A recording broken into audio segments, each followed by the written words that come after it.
Hello and welcome to AWS Babies. In this lecture, I am planning to take you through identity and access management. So that is provided as a separate feature, separate service in AWS. So first of all, let me talk about what is the need for identity and access management. Say, for example, you already have you already have an account for AWS registered with your email ID. So that we call it as the root account, and you have administrator access for that.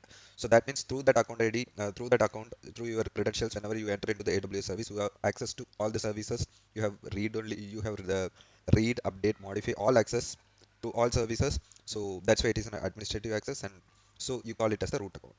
Say for example, you are the owner for the company, and since you are maintaining that AWS account and you are having customers to which you are providing services through that account, and since you are the owner for that, you are the administrator for that, and yours is a root account.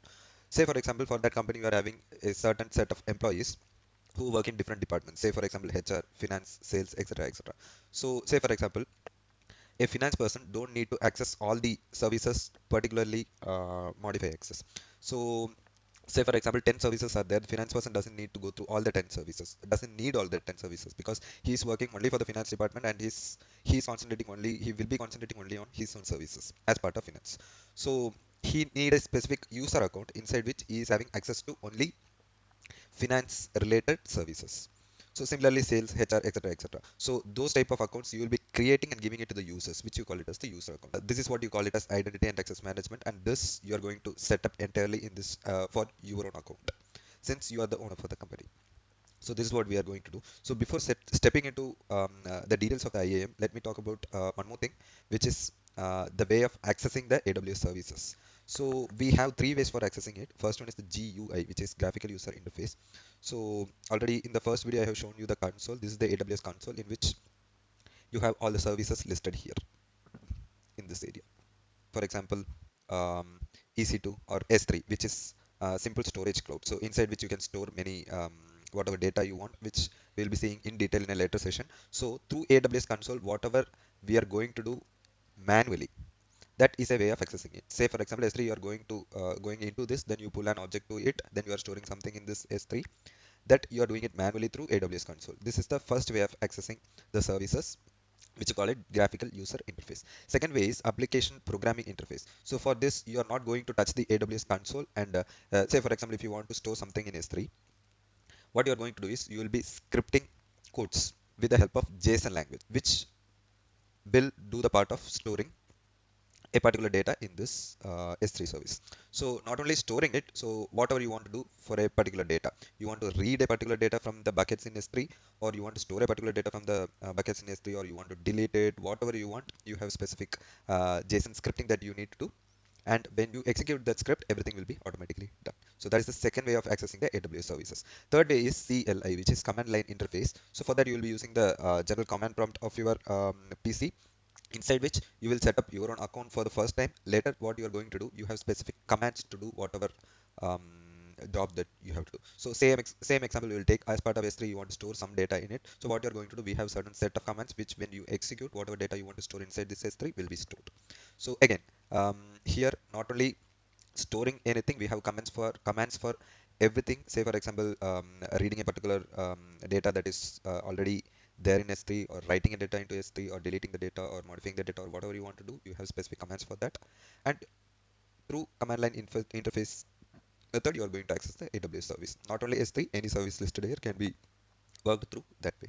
So yeah, these are the three ways of accessing the AWS services. So again, before stepping into IAM, I just want to mention one more thing here. So how to create a billing alarm. So what my requirement here is, so since this is a free tier account, some of the services that I'll be using will be free of cost. But if you um, use it for more than a particular limit, then it will be charging. Then how we get to know how much we are getting charged, or if we are getting charged, how we will be notified. So for that, what we are going to do, we are going to set up a billing alarm now. So how to do that, I will show you right now. So what we are going to do, first I'm going to my account, and I'm going to my billing dashboard. So this is how my billing dashboard looks like. So if you see, for the August month, I have not used anything. So I'm going further down, the different usages that I had. as part of the last month. Everything is visible here, so I have not used much. Now what I'm going to do, alerts and notification, monitor your estimated charges, enable down to billing, begin setting billing alerts that automatically email you when charges reach a threshold you define. So what I'm going to do, I'm going to enable that now.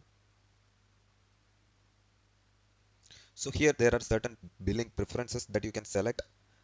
What I am going to do is receiving free tier usage alert. So what it will do, turn on this feature to receive email alerts when your AWS service usage is approaching or has exceeded the AWS free tier usage limit. So what happens if the AWS service that you are using, if it is approaching the AWS free tier usage limit, it will notify you. Also, it will notify you if it exceeds also. So what I am going to do, you have to select this. It's already selected for me. What you can do, if you are just selecting it and clicking the save preference, job is done. If you want to get notified all these notifications to a mail ID other than the one you have registered here, what you can do, you can give that email address here and save that preferences so that you will be notified. um, yeah, so this is how you set a billing alert. We have different other preferences that you can always select, and yeah, accordingly you'll be getting the billing alerts. So in our next video, we'll get into the details of IAM services. So how to set up the users, how to um, create groups, how to attach policies to them, and um, yeah, different other things like multi-factor authentication, how roles are set. So all those things we will see in the subsequent lectures. Thanks for watching this video. Like this video and subscribe to the channel if you are interested. Thank you.